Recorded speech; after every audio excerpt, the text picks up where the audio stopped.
It's when business became personal. AEW President Tony Khan takes more shots at WWE on social media, this time revealing his hatred for the WWE avatars that attack him on a daily basis. Nick Aldis could be set to make his WWE television debut. Details on that, plus Jey Uso, he's now on Raw. But what about the trade that was going to see one Raw superstar going to SmackDown? We've got more details on who that could be and when we could find out who that person is going to be making that jump from Raw to SmackDown. CM Punk at the moment is not going to WWE. More details on how WWE turned down the opportunity to re-sign Punk after his firing from All Elite Wrestling. New details on how Triple H now has full creative control over WWE, pulling the creative reins away from Vince McMahon under the Endeavor ownership. Kota Ibushi reveals his deal with All Elite Wrestling. Details on FTR's tag team title loss against Big Bill and Ricky Starks last week on AEW Collision. An update on the relationship between AAA and AEW after the booking of CMLL's Mystico on AEW Rampage next week, and more details on the original plans for the AEW International Championship.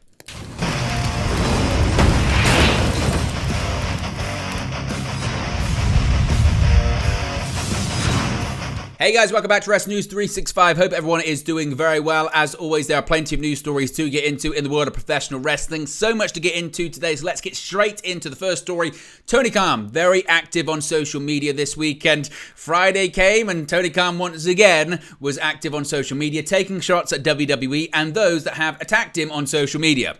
AEW President and CEO Tony Khan has taken to social media, this time to comment on the allegations of WWE contract tampering while his mother was in hospital last year. Here are the tweets that Tony Khan said, quote, "This weekend marks 1 year since Mayo Clinic saved my mom's life. During her ordeal, many AEW talent came to me alleging WWE tampering, inducing them to break their contracts. I'll never forget these phone calls at her side in the hospital. It's when business became personal for me." He continued by saying, quote, "This is nothing new. I mentioned it last year after she came home. It's relevant today because she checked in for surgery 1 year ago today. As I've mentioned several times since, Mayo Clinic are heroes, and thanks to them, her recovery from a very grim outlook has been a miracle." He then quote tweeted this by saying, "Not that I should be surprised, but the same WWE avatar accounts that spam me every day, no matter what I say or what it's about, now turning their wrath to my mother recovering from a near-death experience, is why I straight hate these people to the bottom of my heart with all my soul." Now, as I mentioned, Tony Khan has been very active on social media this week due to AEW's head-to-head with NXT, as he referenced allegations against Vince McMahon, seemingly referred to Triple H and or Shawn Michaels as a bold arsehole, despite the fact that disputed the fact that Michaels should win the Booker of the Year award and much more. Now, what about the reaction from the WWE point of view to Tony Khan's tweets this week? Are they reveling it? Don't they like it? Do they find it embarrassing? What are their thoughts on it? Now, Tony Khan has had a few days of vehement posting on Twitter, prompted by WWE, NXT, and AEW Dynamite going head-to-head on Tuesday. As previously mentioned, he's taken pot shots at Triple H and Shawn Michaels and been disgruntled at the suggestion that Shawn Michaels wouldn't be Booker of the Year. He's been annoyed by an AI image. He's focused his attention on Vince McMahon, also talking about those allegations of WWE attempting to tamper with his contracts this time last year. He also took shots at John Cena and The Undertaker, drawing under 1 million viewers on NXT this week as well. Now, following all of this, there has been a report, we spoke about this morning, that Khan's actions are seen as petulant by some backstage in WWE, with it also being noted that a source in CM Punk's camp, this came from House of Wrestling, Nick Hausman, that this kind of stuff makes him happy to be away from the company. Now, Dave Meltzer has now provided further insight into Khan's post in the Wrestling Observer newsletter, writing, quote, "Khan, the day before, did a tweet with a photo with wording bold arseholes, which was taken to mean either Paul Levesque or Shawn Michaels, or both, who were putting together the opposition show. Afterwards, he wrote, quote, "This week, 2 active decade-long rating streaks from 2 great legends were ended. With all due respect, until this week's head-to-head, AEW on TBS and WWE on USA, neither John Cena nor Undertaker had even been on a WWE show with under 1 million total viewers and under 400,000 in the demo. That's likely accurate, given I can't come up with an example that contradicts it, but I don't know what him pointing this out this week accomplishes. There was also a post where, in response to somebody saying to him that Vince McMahon has earned the right to give cheap shots, but he hasn't, he wrote, quote, "Yes, Vince has allegedly used his power and influence to shoot a lot of shots, which can be taken in many different ways. I wouldn't recommend any of these things, but they are also very mild compared to the things McMahon, Dusty Rhodes, Bill Watts, Eric Bischoff, Dana White, and virtually everyone in a promotional war since the beginning of time has done."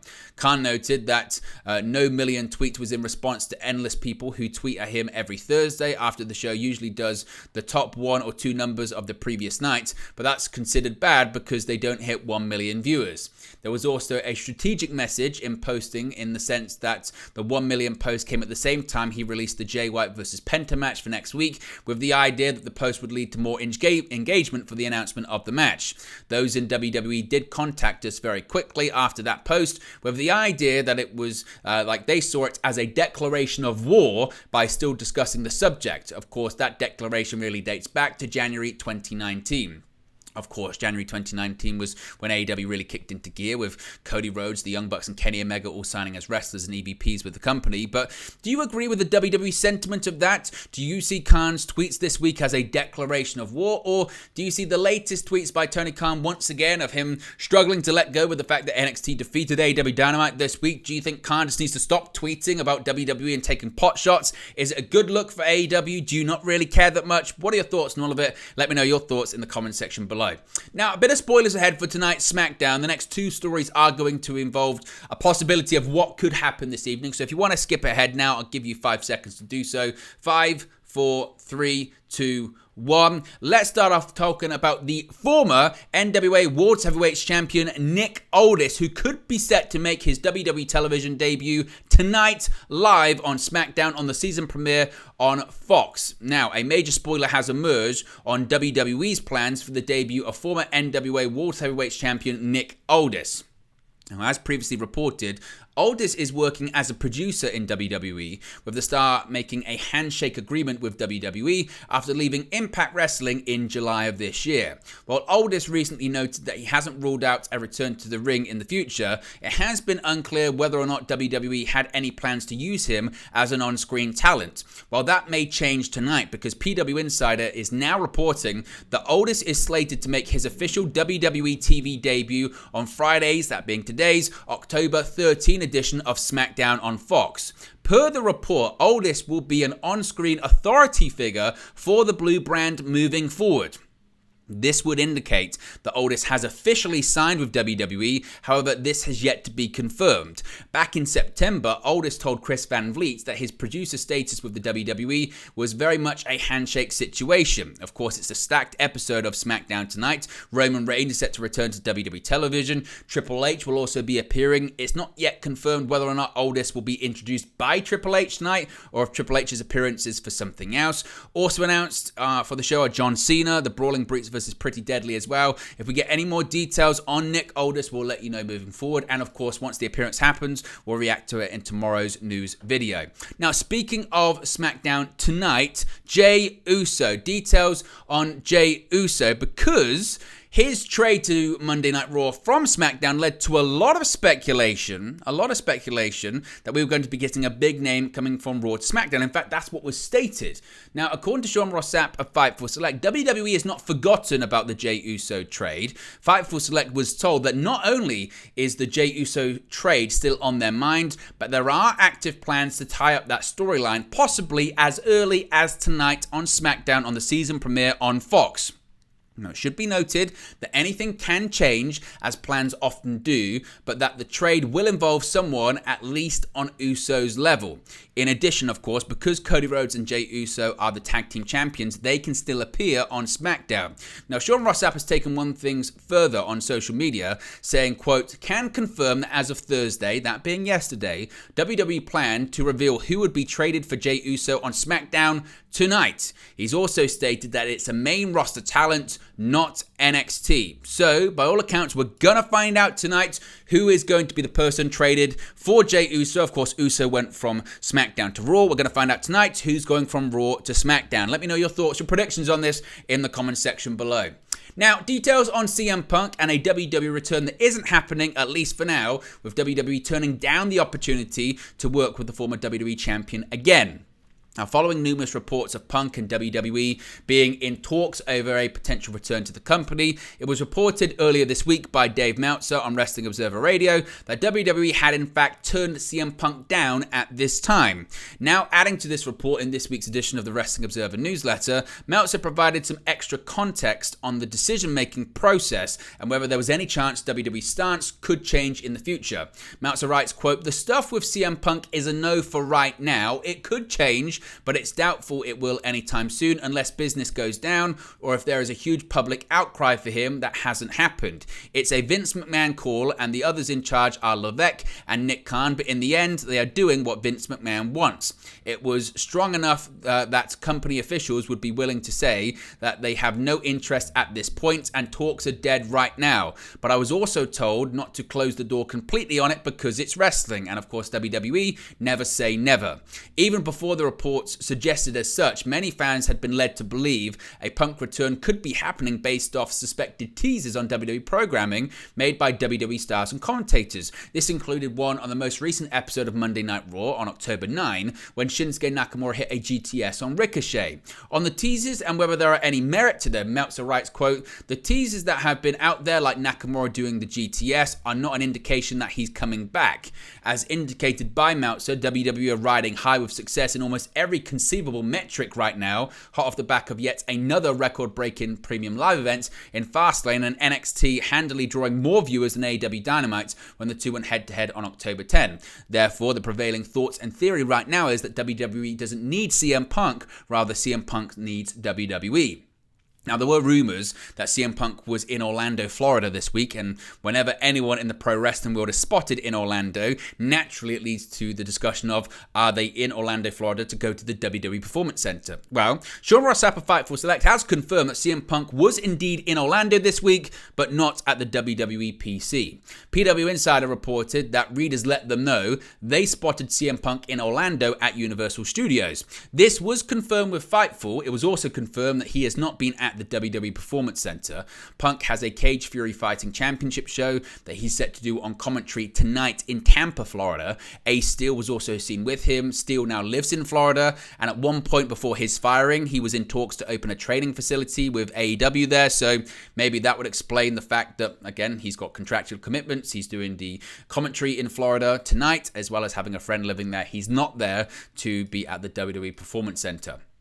Now, Triple H, we spoke about Vince McMahon regarding the CM Punk decision there. Triple H, of course, a big week for him with stories and reports suggesting he's now pretty much fully in control of WWE Creative, wrestling back the authority from Vince McMahon now that Endeavor is in charge of WWE. Details have emerged on the WWE Creative team following Triple H taking over Creative from Vince McMahon once again. There have been a number of significant changes made to the backstage Creative team over the last year or so, with Triple H, Paul Levesque officially taking over as Chief Content Officer following Vince McMahon's retirement in July 2022. Since McMahon returned to the company in January, there have been reports and rumors about changing roles within the division, with McMahon having some creative input following his comeback. But a recent report has indicated that Triple H has now taken over 99.9% of the company's creative reins. Per Dave Meltzer in the latest edition of the Wrestling Observer newsletter, Triple H is making the key creative decisions, and Vince McMahon is not involved with the process at the moment.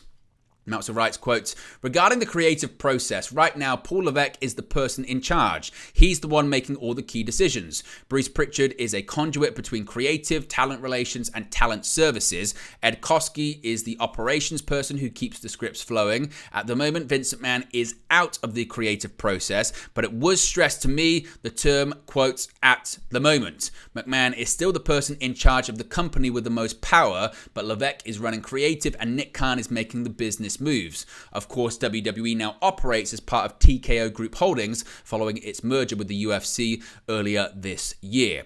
Now let's switch gears here and talk about AEW and Kota Ibushi and his status with the company being clarified a little bit today. Former IWGP World Heavyweight Champion Kota Ibushi has revealed that he has indeed signed a deal with All Elite Wrestling, revealing the nature of the agreement.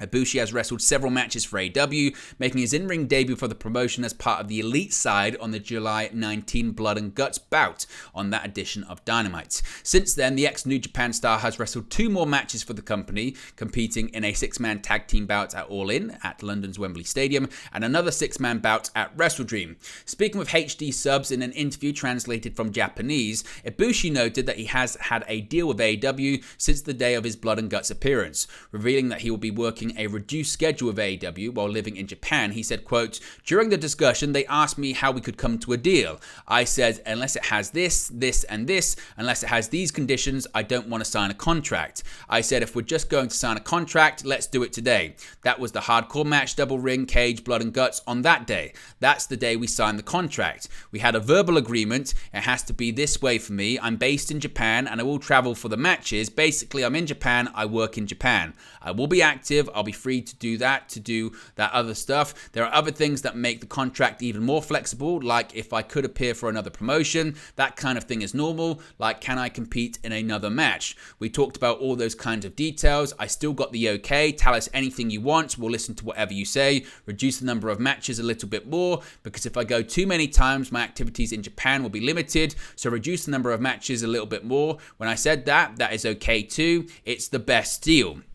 He has kind of put a little bit more detail into this as well, reacting to these reports today. Ibushi noted on social media, quote, "I would like to make a slight correction. My current contract is with AEW. I think AEW is the best in the world. That's why I want to seize the opportunity in America or AEW to make it an even greater organization."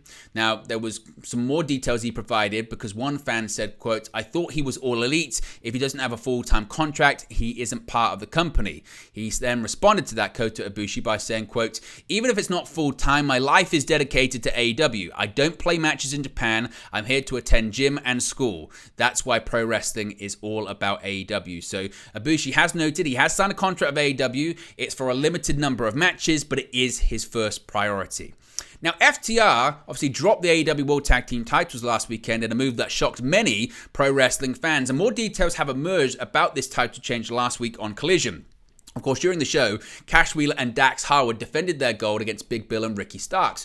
To the surprise of many, not only did Big Bill and Ricky Starks defeat FTR for the championships, but they did so in less than 5 minutes. Per Dave Meltzer in the latest edition of the Wrestling Observer newsletter, this squash match was actually pitched by one half of FTR, Dax Harwood himself, as a way to put over Big Bill and Ricky Starks. This report also noted that FTR versus the Young Bucks was previously planned either for the November 18 Full Gear pay-per-view or the AEW TV taping the week prior, providing clarification on Cash Wheeler's injury status, noting that this isn't why the title change happened. Meltzer writes, quote, "There is a lot behind this one. This was an angle pitched by Dax Harwood. There were those in the company told Cash Wheeler was injured with broken ribs, and that was the reason for it. We're told he is banged up enough to where he was x-rayed, but we were told the x-ray showed no broken ribs and he doesn't need time off or could have done a full match. The angle was something pitched for a shock on the show and to build a rematch and not to cover for a lengthy absence. The idea of the pitch is to do a match where Wheeler was injured and Howard had to face both men and got blown out without getting much offense in. The idea of dropping the titles and doing it in such a one-sided way to put over Bill and Stark strong and to do something different and significant to try and help the Collision show. The match went just 4 minutes and 47 seconds and was one-sided as Bill took out Wheeler right away with a chokeslam through the announcer's table, and Harwood fought alone and basically was destroyed by Bill doing a chokeslam and Starks pinning him with a spear. In the post-match promo, Starks and Bill said that FTR will not get a title match. FTR versus the Young Bucks was definitely the direction for the tag title that was planned going previously, with the match planned for either Full Gear or the tapings in Ontario, California, and still may end up being there. Bill and Starks versus FTR will likely be on October 28 or maybe November 4, with the winners facing the Young Bucks. Of course, the Young Bucks won an AEW World Tag Team Championship #1 contenders match on October 1st at the WrestleDream pay-per-view.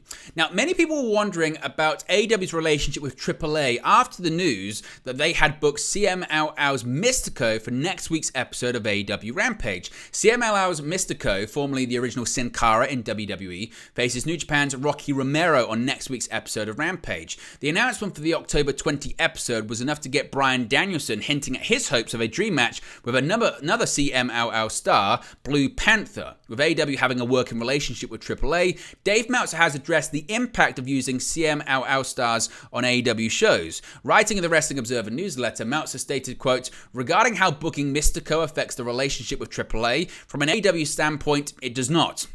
They're working with the impression they can book talent from both groups as long as the talent isn't in the ring together. AAA doesn't care in the sense them using CMLL talent doesn't affect their relationship with AAA, and CMLL's lone issue would only be not having them in the same matches. And through New Japan, any co-promotion with AEW and New Japan has never allowed Mexican wrestlers who last worked with AAA on their shows." So from the AEW point of view, there's going to be no conflict, and certainly their relationship with AAA isn't going to be affected.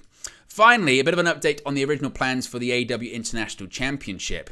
Obviously, Rey Fenix won the gold from Jon Moxley on the September 20 edition of Dynamite. That was the Grand Slam edition of the show at Arthur Ashe Stadium. Now, the duo were initially set for a rematch on this Tuesday's episode of the show. The bout ultimately didn't happen, with Moxley not cleared to compete. It was announced that Orange Cassidy would instead challenge for Phoenix's title at the beginning of Tuesday's episode. Cassidy was ultimately victorious, winning back the title he dropped to Moxley in early September at All Out.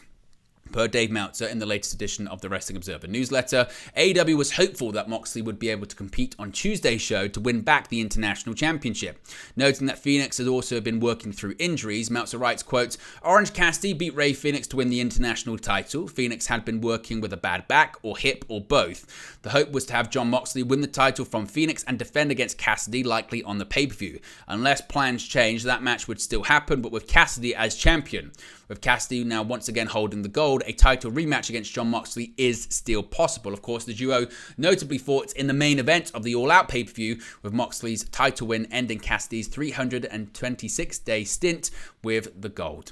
But there you go, guys. This latest pro wrestling news for you. Be sure to smash a like on the like button. Be sure to subscribe bottom right-hand corner. As always, let me know your thoughts in the comment section below, and I'll speak to you again very, very soon.